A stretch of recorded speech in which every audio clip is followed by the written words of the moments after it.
16 सोमवार व्रत कथा। भगवान शिव अपनी पत्नी पार्वती के साथ एक बार घूमते हुए धरती के अमरावती शहर पहुंचे। वहां शिव जी का एक बड़ा सा मंदिर राजा ने बनवाया था। शिव पार्वती दोनों को वह मंदिर पसंद आया, इसलिए दोनों वहीं रहने लगे।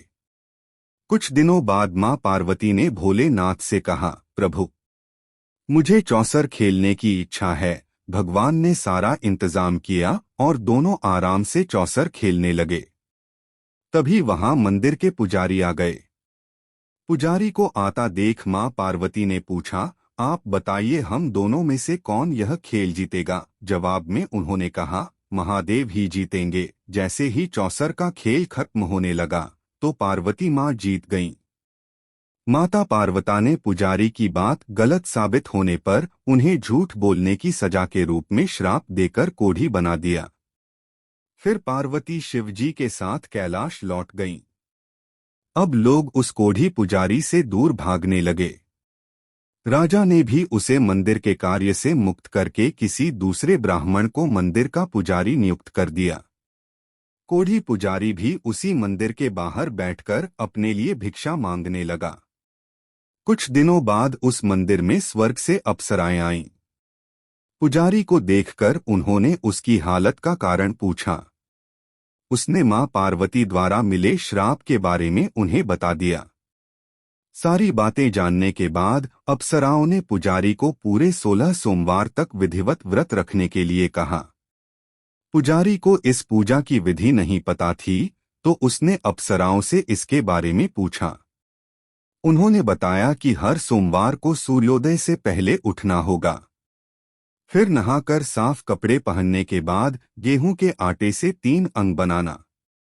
उसके बाद घी से दीप चलाते हुए गुड़, बेलपत्र, अक्षत, नैवेद्य, फूल, चंदन, जनेऊ लेकर संध्या के समय सूर्यास्त से पहले प्रदोष काल में भोले बाबा की पूजा करना। पूजा करने के बाद एक अंग शिव शंभू को अर्पण करना और एक खुद ग्रहण करना। उसके बाद बचे हुए अंग को आसपास के लोगों में प्रसाद के रूप से बांट देना। इस तरह पूरे 16 सोमवार करने के बाद 17वें सोमवार को आटा लेकर उसकी बाटी बनाना। फिर उसमें घी के साथ गुड़ डालकर चूरमा तैयार करना। इसका शिव जी को भोग लगाकर इसे आसपास मौजूद सभी लोगों को प्रसाद के रूप में बांट देना। इस तरह से व्रत करने से भगवान शिव तुम पर प्रसन्न होकर कोढ़ की समस्या दूर कर देंगे। ये सारी बातें बताकर सभी अप्सराएं स्वर्ग लौट गईं। उनके लौटने के बाद पुजारी ने हर सोमवार को विधिवत व्रत और पूजन किया। 16 सोमवार पूरे करने के बाद 17वें सोमवार को सबको प्रसाद बांटते ही उसके कोढ़ की समस्या दूर हो गई। पुजारी के ठीक होने पर राजा ने दोबारा उस मंदिर में पूजा पाठ करने का जिम्मा उसे सौंप दिया।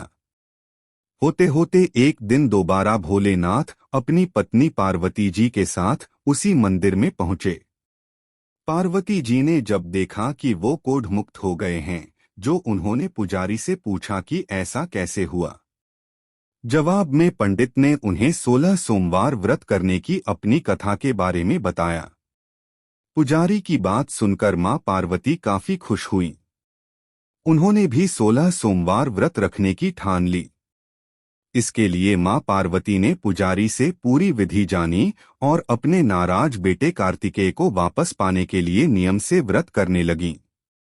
17वें सोमवार को जब उन्होंने सबको प्रसाद बांटा तो उसके कुछ दिनों बाद ही कार्तिकेय लौट आए।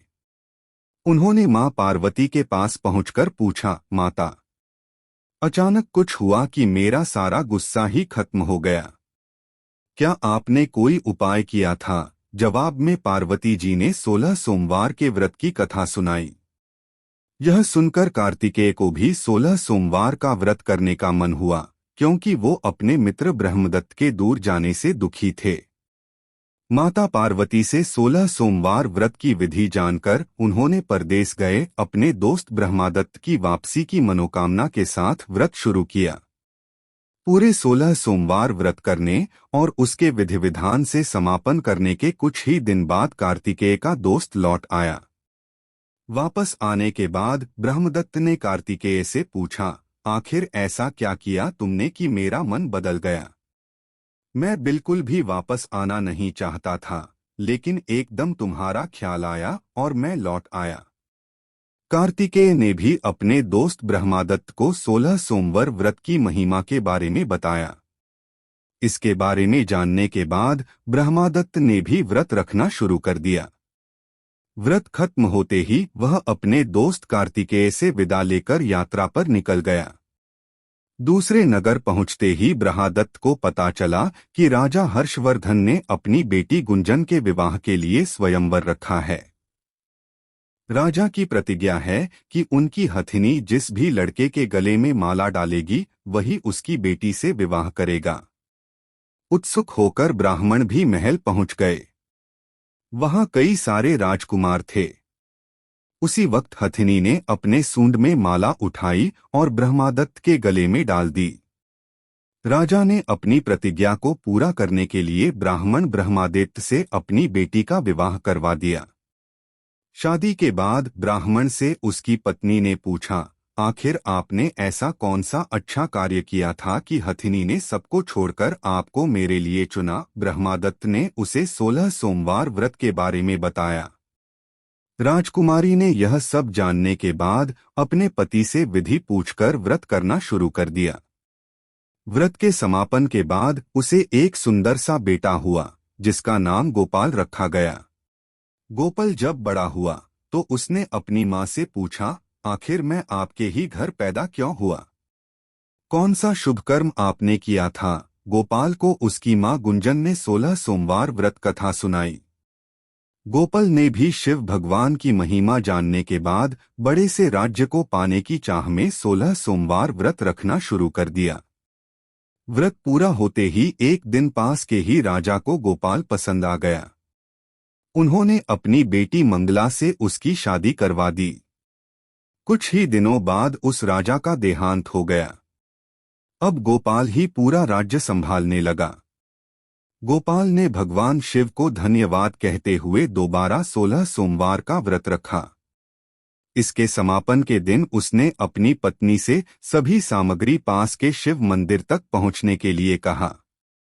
मंगला ने खुद जाने के बजाय पूजा की सामग्री कुछ सेवकों के हाथों मंदिर तक पहुंचा दी।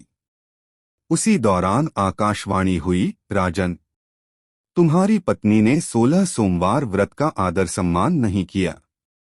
अब तुम उसे अपने महल से तुरंत निकाल दो, वरना तुम्हारा सब कुछ खत्म हो जाएगा।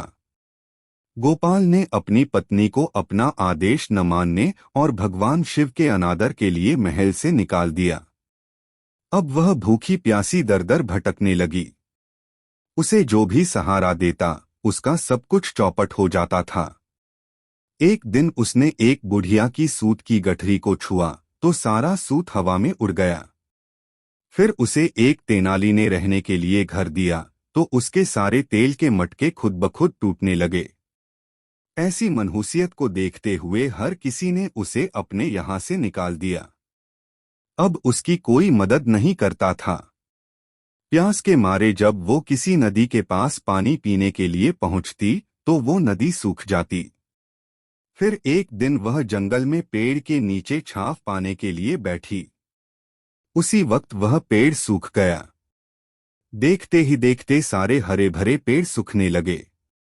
कुछ देर बाद वो एक तालाब में पहुंची। वहां का पानी जैसे ही उसने छुआ उस पर कीड़े पड़ गए। यह सब देखकर वो हैरान हो गई और उसी कीड़े वाले पानी को उसने पी लिया। भटकते भटकते एक दिन रानी पुजारी के पास पहुंची। उसे देखकर पुजारी समझ गया कि इसके साथ कुछ सही नहीं चल रहा है। उसने रानी को मंदिर में ही रहने की इजाजत दे दी। रानी मंदिर में सब्जी या फल को हाथ लगाती तो वो सड़ जाते, आटे को छूती तो उसमें कीड़े पड़ने लगते, पानी से बदबू आने लग जाती। यह सब देखकर पुजारी ने कहा, लगता है तुमसे कोई बड़ा अपराध हुआ है, जिससे नाराज होकर देवताओं ने तुम्हें दंड दिया है। इस बात के जवाब में रानी ने पुजारी को शिव की पूजा करने के लिए सामग्री से जुड़ी पूरी कहानी बता दी।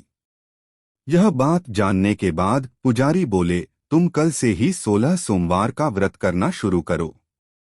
इससे प्रसन्न होकर भोलेनाथ तुम्हें माफ कर देंगे। पुजारी से 16 सोमवार की विधि समझने के बाद अगले ही सोमवार से रानी से व्रत रखना शुरू कर दिया। पुजारी उसे हर सोमवार को व्रत कथा भी सुनाते थे। 17वें सोमवार को जैसे ही रानी ने अपने व्रत का समापन किया, वैसे ही राजा को अपनी पत्नी की याद आई। उन्होंने अपने सैनिकों को उसकी खोज में भेजा और घर वापस लाने का आदेश दिया। सैनिकों को जब पता चला कि वो मंदिर में रह रही हैं, तो उन्होंने रानी को अपने साथ चलने की प्रार्थना की। तभी पुजारी वहां पहुंचे और सैनिकों को वापस महल लौटने के लिए कहा। राजा को जब पता चला कि उसकी पत्नी मंदिर में है, तो वो उसे लेने के लिए वहां पहुंचे। उन्होंने पुजारी से माफी मांगी और सब कुछ बताया। पुजारी ने भी कहा कि ये सब भोले का प्रकोप था, आप अपनी पत्नी को ले जाइए। राजा और रानी के महल पहुंचते ही वहां खुशियां मनाई जाने लगीं। खुशी के मारे राजा ने पूरे नगर में मिठाई बंटवाई और ब्राह्मण व निर्धनों को खूब दान दिया। अब रानी महल में भगवान शिव की पूजा और 16 सोमवार का व्रत रखते हुए खुशी खुशी रहने लगी। कहानी से सीख, कहे गए कार्य को ठीक ढंग से करना चाहिए, खासकर पूजा अर्चना को, अन्यथा नकारात्मक परिणाम भुगतने पड़ सकते हैं।